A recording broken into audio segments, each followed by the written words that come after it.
Welcome to Uncommon Sense, where we do our best to make it common again. I'm your host, Adrian Ahlquist, and today I'm joined by William Griffiths, who is a Chesterton scholar in London and a medical researcher as well. And we're going to get into Chesterton's medical history on this podcast today. Some people requested more material on Chesterton. Well, this is material on Chesterton for sure. So how are you, William? I'm fine, thank you. I have a pint of English beer in my hand, which is brewed by Trappist monks in England. And I'm drinking it from a G.K. Chesterton mug, which is produced by the Croatian Chesterton Club, of whom we will speak more later. Very impressive. I wish I had that right now, but it's 1 p.m. over here. So I'm drinking water. But yeah, so before we start, I wanted to remind people that our summer Chesterton conference is happening on July 29th through July 31st. And if people want to register, you could go to chesterton.org/conference, and you can enter in a discount code.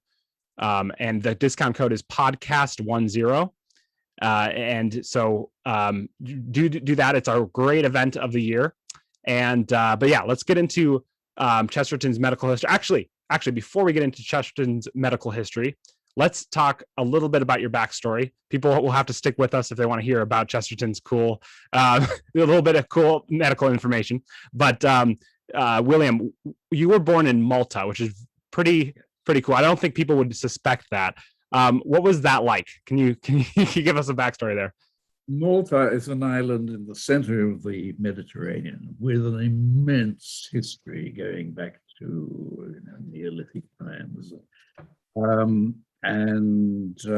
It became part of the British Empire by the request of the Maltese people during the Napoleonic Wars. Now, you've mentioned that I'm a doctor.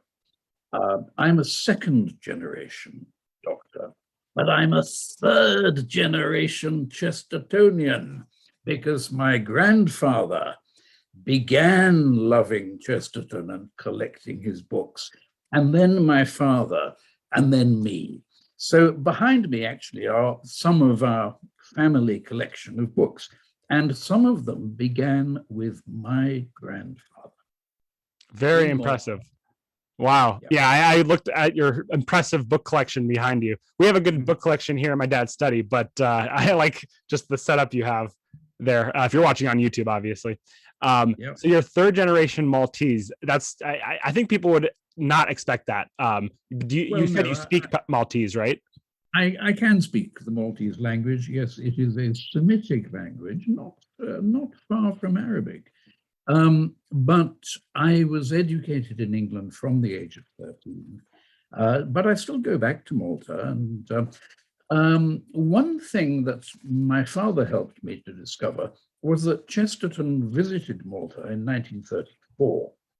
There is a fleeting reference to this in Maisie Ward's biography. It's towards the end. He and Francis and Dorothy Collins went to Rome. It was a holy year in Rome. And actually, no, it was probably 1933, even though Maisie says 34, it was probably 33. And they went on to Sicily and intended to go to the Holy Land, but Gilbert was too unwell. And so they cut short their trip and returned to England via Malta. And while he was there, he was interviewed by Monsignor Carmelo Sailer, who, as well as being an eminent Monsignor and the librarian of the Royal Malta Library, he was the national poet in the Maltese language, known as Dun Carm. And in a Maltese language literary review, he published his interview with Chesterton. There's nothing earth-shattering in it. He confirms that Chesterton was unwell at that time. So that is, a little known bit of Chesterton's life history. Wow, that's amazing. Yeah. Yeah, I mean, I want to get more into Chesterton's history because I read your talk that you gave at Westminster College, excuse me. Yeah. Yeah, and that's the largely what we're going to talk about. But one more question for you. You also visited our friends in Croatia, isn't that correct? Yeah. Yeah. Yeah. I interviewed Nicola. Ah, Yeah. Nicola, who was working on the Father Brown card game and oh, is a yes. Yes. Chestertonian over there. He's great. Yeah. And I encourage people to watch that interview, but I'm curious to hear about your trip to Croatia as well. Sure. Sure. Well, the Chestertonian enthusiasm in Croatia, you could say, has two phases. Soon after communism fell, the Chesterton Society, and the key person was the late Stratford Caldecott, held an international conference in Croatia because they thought, here is this country just coming free from communism. What they need is distributism. And so this conference took place, I think, in 1993, and was published in the Chesterton Review 1994. But that first phase of Chesterton revival, it seems to have subsided. And then a few years ago, a few young men and women created the Croatian Chesterton Club. And they are full of dynamism and full of scholarship and full of fun. As I said earlier, this beer glass comes from Croatia. It's got a picture of GKC on it.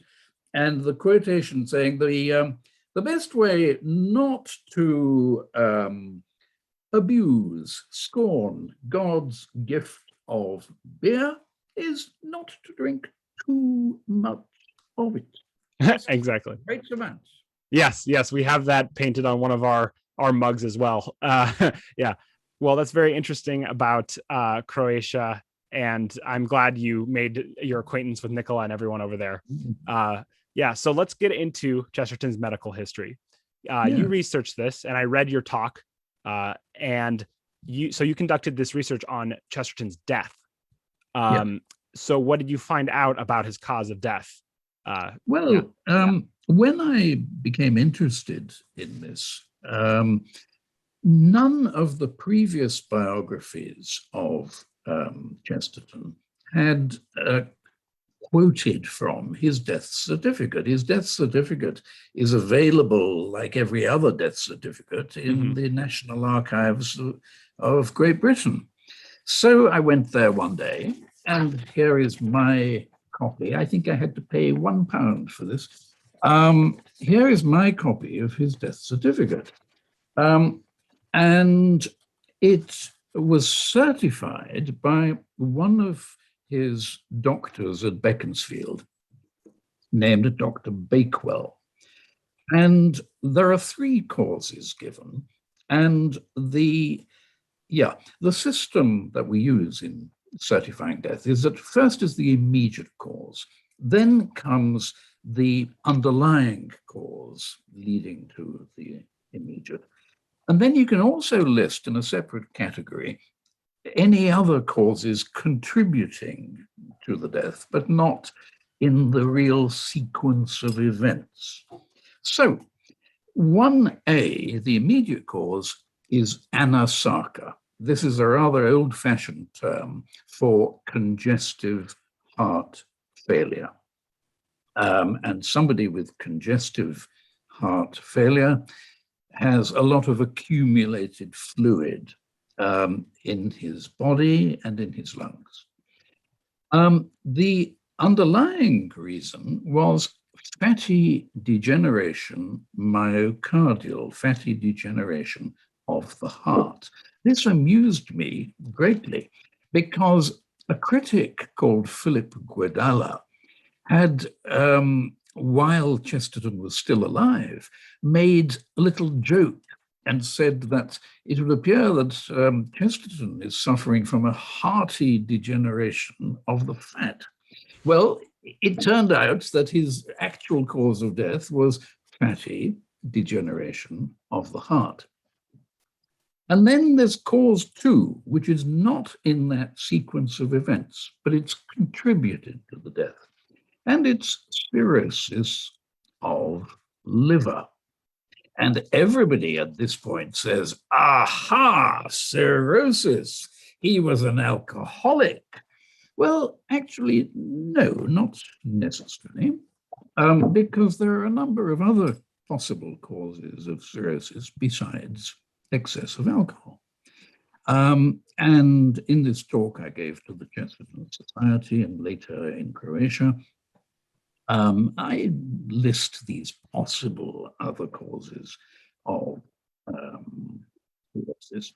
But more importantly, I look to the various biographers for what they said about the way in which he drank.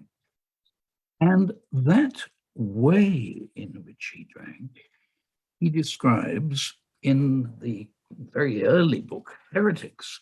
There's a chapter called Omar and the Sacred Vine. And there's also an essay called On the Wine When It Is Red, I think.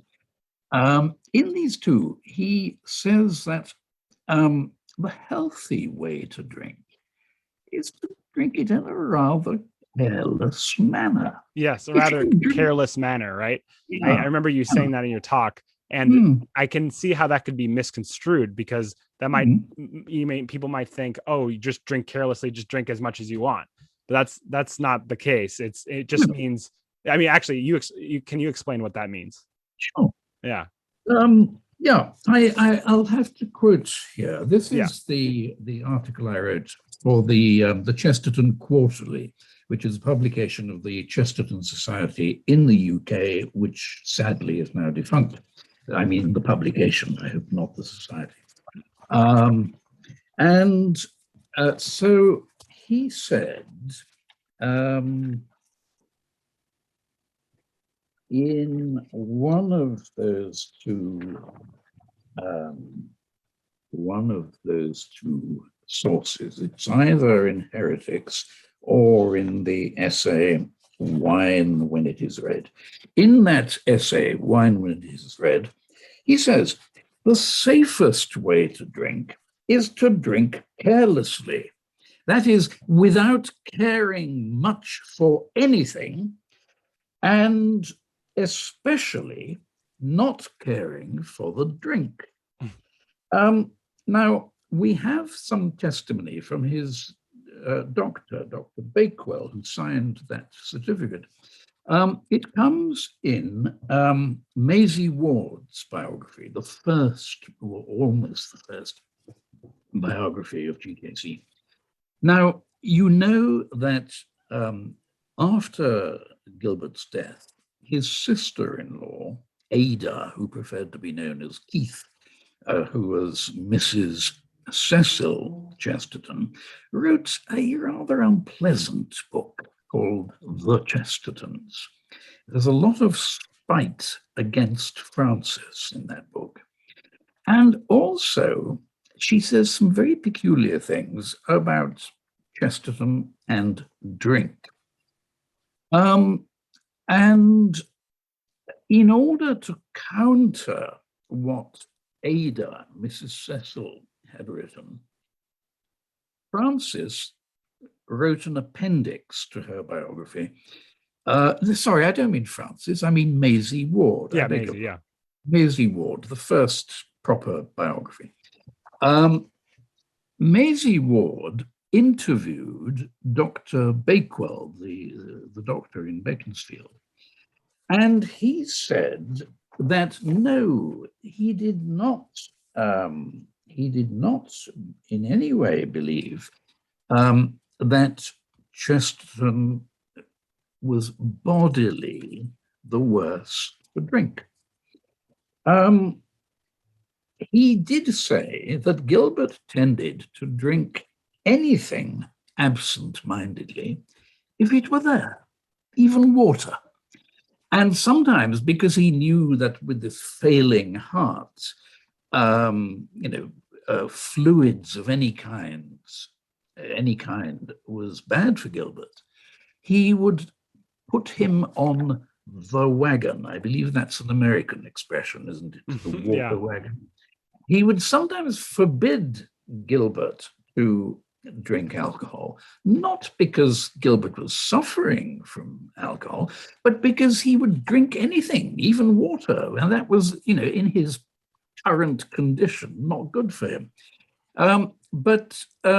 So Maisie Ward answered the unpleasant suggestions of Ada with that appendix in which she quotes Dr.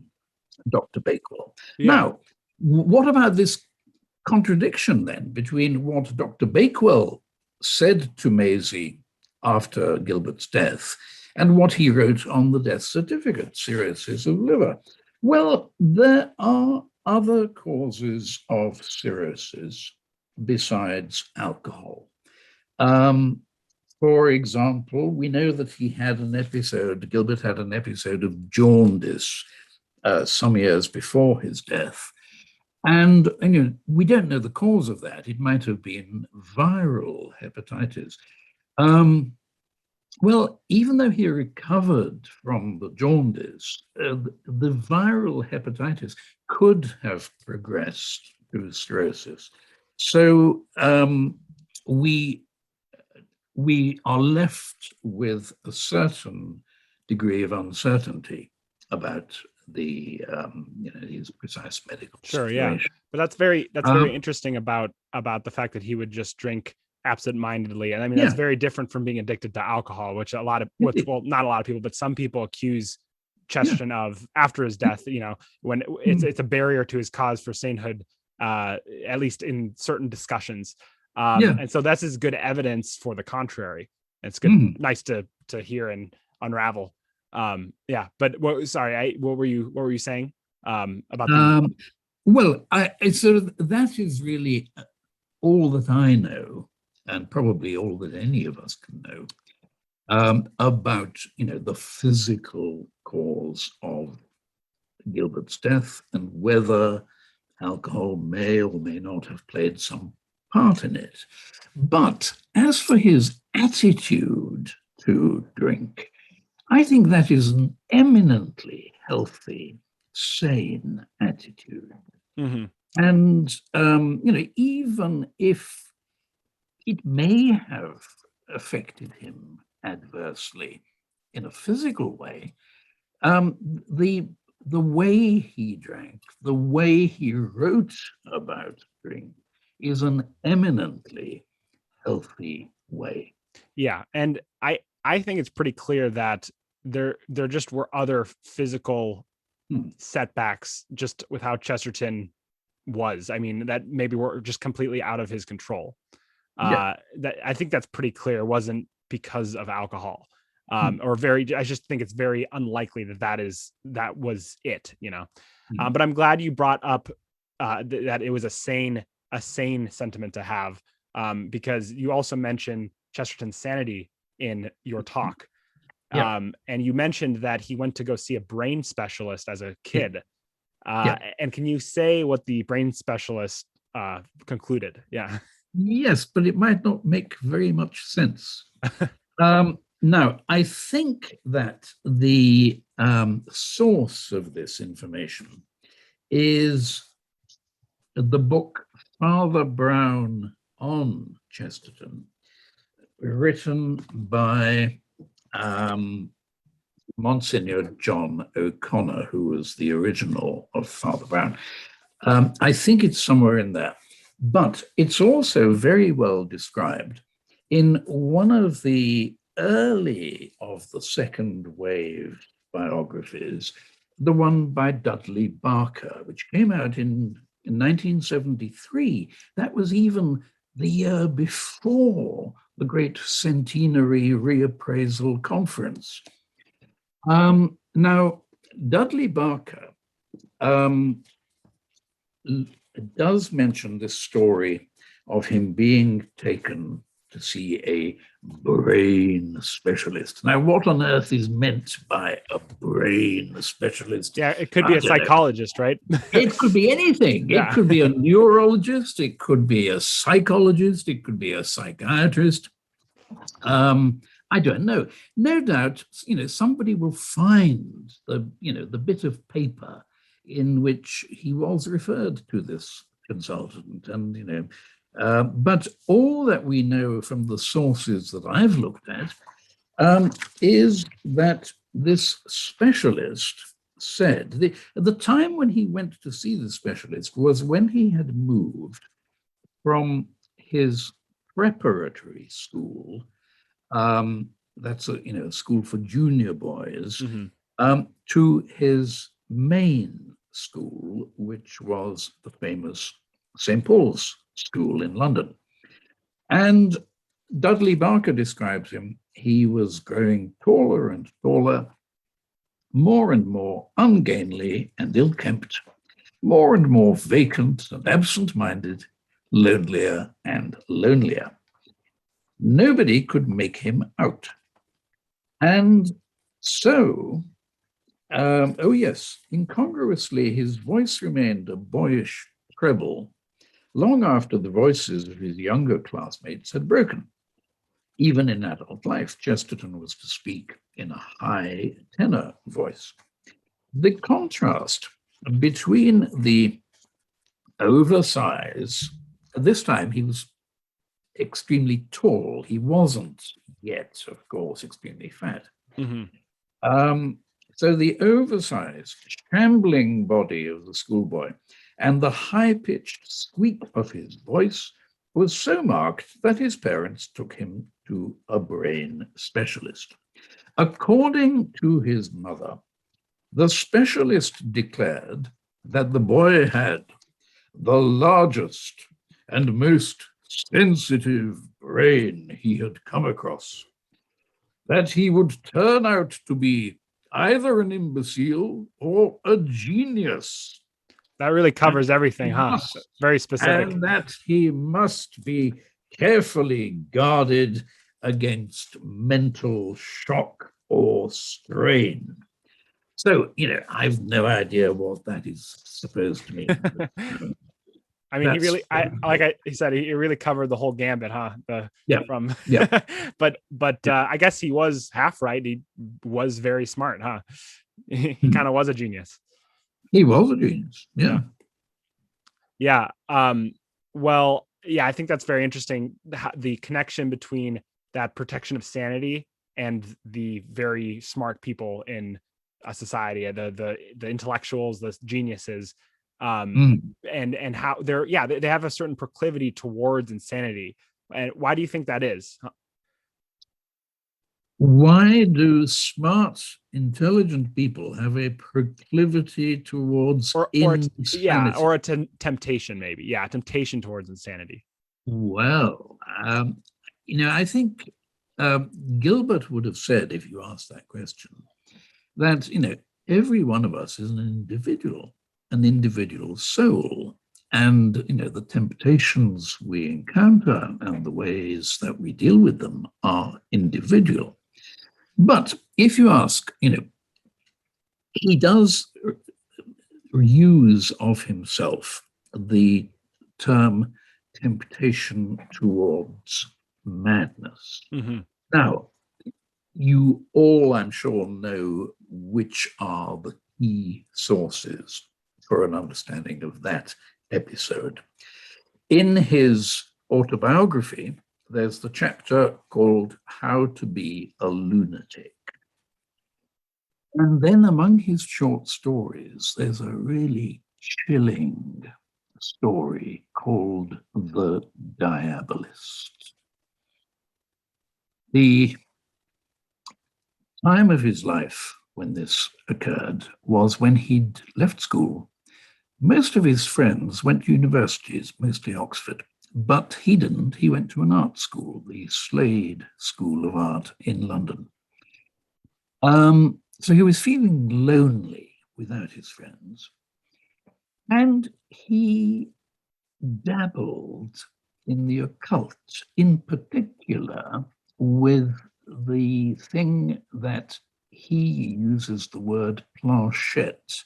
And another word for it is the Ouija board.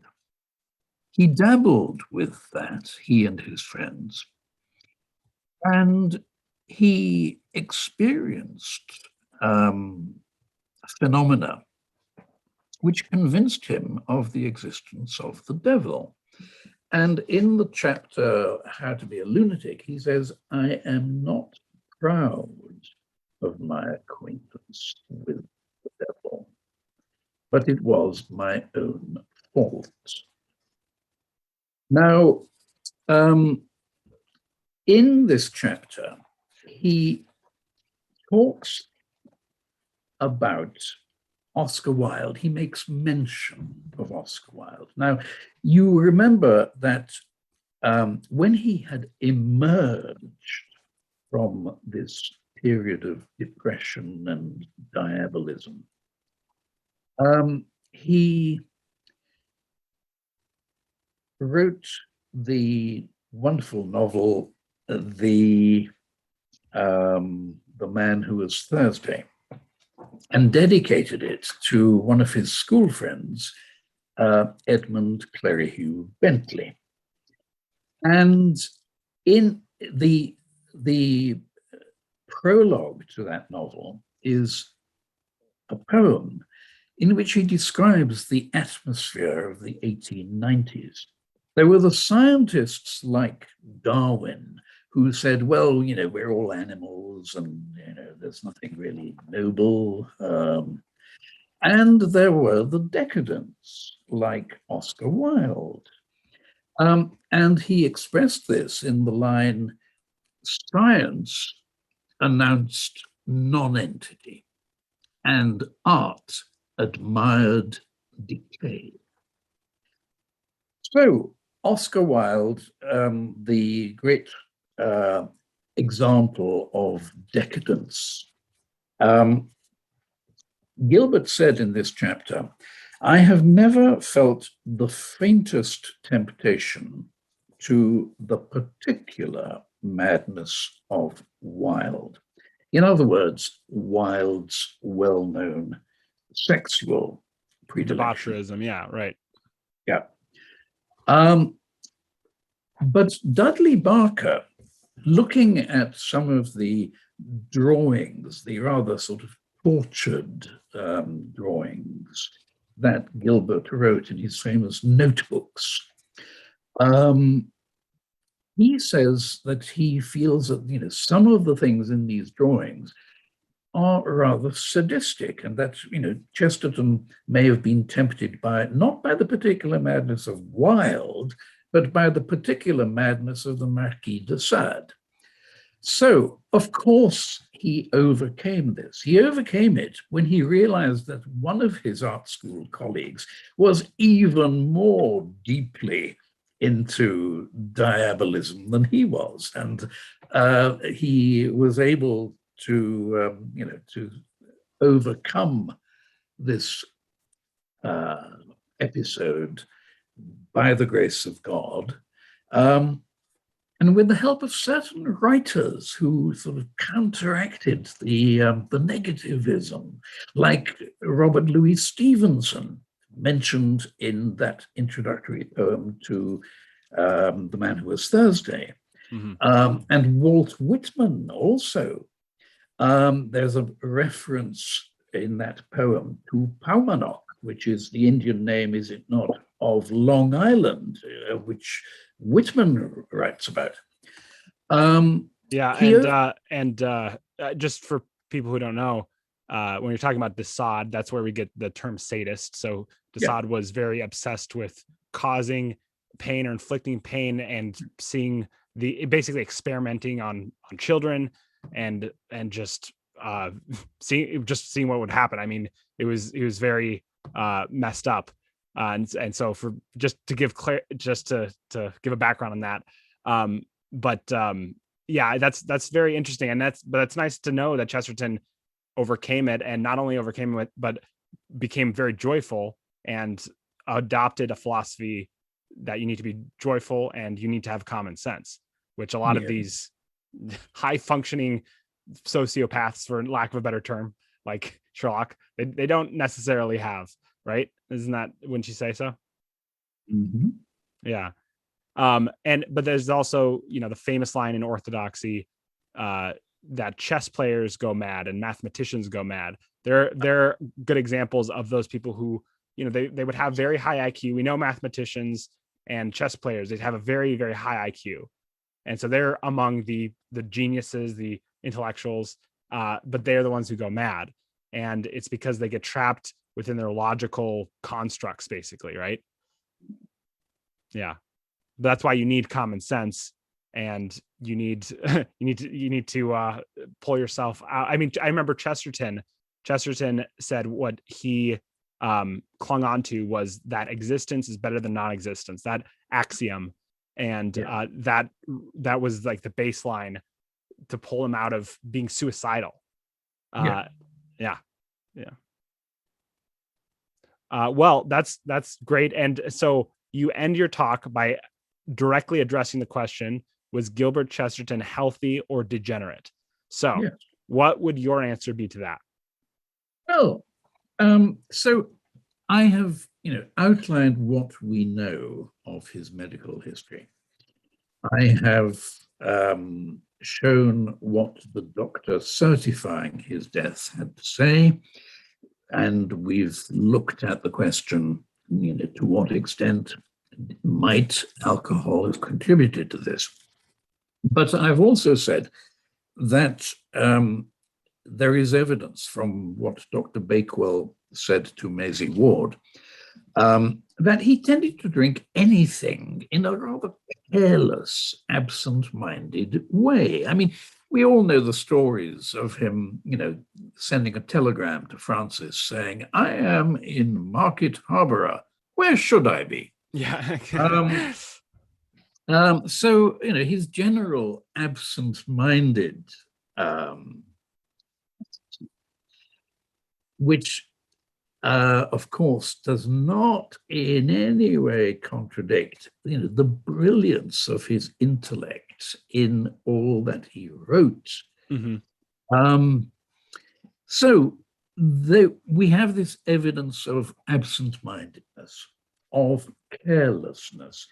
And in those two important accounts of his philosophy regarding drink, namely the chapter in Heretics, Omar, that's Omar Khayyam, of course, and the Sacred Vine, and also his essay, Wine When It Is Red. In them, he says, if a man drinks wine in order to obtain pleasure, he is trying to obtain something exceptional, something he does not expect every hour of the day. But if a man drinks wine in order to obtain health, which was, a point of view, put by some sort of Puritans saying, "Oh, we don't approve of wine, but of course it can be allowed to those who need it for medical reasons." And he said this is rubbish, and it's dangerous rubbish. If a man drinks wine in order to obtain health, he is trying to get something natural, something that he ought not to be without. The sound rule in the matter would appear to be like other sound rules, a paradox. Drink because you are happy, but never because you are miserable. Never drink because you need it. For this is rational drinking and the way to death and hell. But drink because you do not need it. For this is irrational drinking and the ancient health of the world. And again, in the essay, Wine When It Is Red, he says, the safest way to drink is to drink carelessly. That is, without caring much for anything, and especially not caring for the drink. Yeah, Now, that's very good advice, actually. We always try to give some practical advice, some common sense. And that's really good advice, because he's saying don't drink because you're miserable. A lot of people, when they're sad, they go and drink themselves until they're drunk, right? And that's a good way to do it wrong and to get addicted to alcohol. I mean, that's perfect backwards mentality. And so that's great advice from Chesterton. Actually, no, drinking is a celebration. Drinking should be when you're happy, and that's a good way to drink. Well, I mean, health. I mean, the term healthy, like you kind of showed, is kind of backwards now. It's not used correctly, it seems. I mean, I know I've told this story. I was walking out of a college class, and I overheard a conversation, and this girl just very, very aggressively, very angrily saying, "No, health is happiness." And she was very angry. And it was just a very funny juxtaposition. It's like, whoa, hold up. And we just have this bad way of thinking about health. Not to say, don't be unhealthy, but maybe reform. There's also health of the soul, right? It's not just about the body. And I would say Chesterton's soul was healthy. That's why we want him to be a saint. And that's what we were talking about, his disposition towards drink, towards just the world, was healthy, right? Well, that's what I go on to say in this paper that I wrote. Yeah. Because this healthy carelessness will strike a chord in any Christian reader. This attitude is relevant to more than just drink. And here we lead on to one of the recurring themes in Chesterton's writings. You remember the novel The Ball and the Cross, which begins with Professor Lucifer stranding monk Michael on the top of the dome or the cross of St. Paul's Cathedral in London. And the monk has to find his way down to ground level. And he thinks of the phrase from the gospel, "He that will lose his life, the same shall save it." He uses that same phrase in orthodoxy. Now, this is not a piece of mysticism for saints and heroes, says Gilbert. It might be printed in an alpine guide, a mountaineer's guide, or a drill book for the army. A soldier surrounded by enemies, if he is to cut his way out, needs to combine a strong desire for living with a strange carelessness about dying.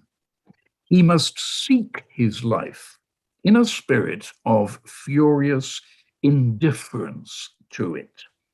Indifference. Now, this is a better word than carelessness, but it means much the same thing. Indifference is the Christian virtue that we find in St. Paul when he wrote in Philippians, "I am now ready for anything, full stomach or empty stomach." And we find this concept of indifference even further developed by St. Ignatius of Loyola, founder of the Jesuits. And that spirit of indifference is, of course, closely linked to the spirit of wonder. which is the central theme of Chesterton's philosophy. And my favorite example of Chesterton demonstrating the spirit of wonder is in the poem, The Sword of Surprise. And in this, he uses the imagery of human anatomy. He asks God to let him observe his own bones, his own blood, his own eyes, in the way that God sees them, full of wonder. So you remember the verse, "Sunder me from my bones, O sword of God, till they stand stark and strange as do the trees, that I, whose heart goes up with the soaring woods, may marvel as much at these. Sunder me from my blood, that in the dark I hear that red ancestral river run, like branching buried floods that find the sea but never see the sun." And it goes on to the final verse, where he says, "Sunder me from my soul, that I may see the sins like streaming wounds, the life brave beat, till I shall save myself as I would save a stranger in the street." Mhm.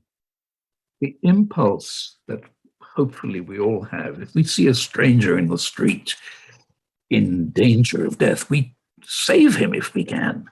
Well, Chesterton is asking for the grace to be able to try to save himself as he would save a stranger in the street. And then there is the other thing connected with wonder, which is humility. And another of my favorite poems, A Hymn for the Church Militant. Great God, that bowest sky and star, bow down our towering thoughts to thee, and grant us in a faltering war the firm feet of humility. Lord, we that match the swords of flame, Lord, we that cry about thy car, we too are weak with pride and shame. We too are as our foemen are. Yea, we are mad as they are mad. Yea, we are blind as they are blind. Yea, we are very sick and sad, who bring good news to all mankind.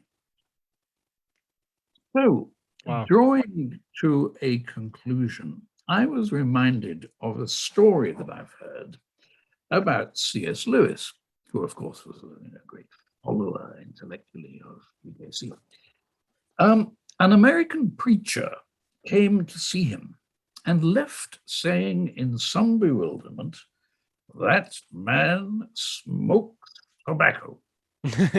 That man drinks alcohol. That man even sometimes uses strong language. But I do believe he is a Christian." So I ended my paper by saying, Gilbert Chesterton, that man suffered illnesses that may in part have been self-induced. That man weighed too much, maybe drank too much, and underwent degeneration of the body. But that man had a spirit of indifference, of wonder, and of humility. And that man I believe, is healthy. That's a good conclusion. That's a good diagnostic. I'm glad we have that from a medical expert. That man is healthy. Yeah. Well, thank you. Yeah, I mean that's a good place to wrap it up and conclude it, I think. But yeah, thank you for that wealth of knowledge, William. And I hope we can maybe make your talk somehow public at some point, because this information is so valuable, and it's probably going to be valuable when the cause. Well, I say when the cause for Chesterton sainthood is opened. But yeah, thank you so much for coming and sharing this with us. Actually, this is a good time for me to say, anyone who has any questions, who's watching this on YouTube, post them on this video. And yeah, do you have anything else before we wrap up, William? Only that, thanks be to God, I'm still discovering more about Gilbert Chesterton, enjoying him more, appreciating him more. Yeah, me too. Yes, thank you everyone for listening. And until next time, help us to make uncommon sense more common.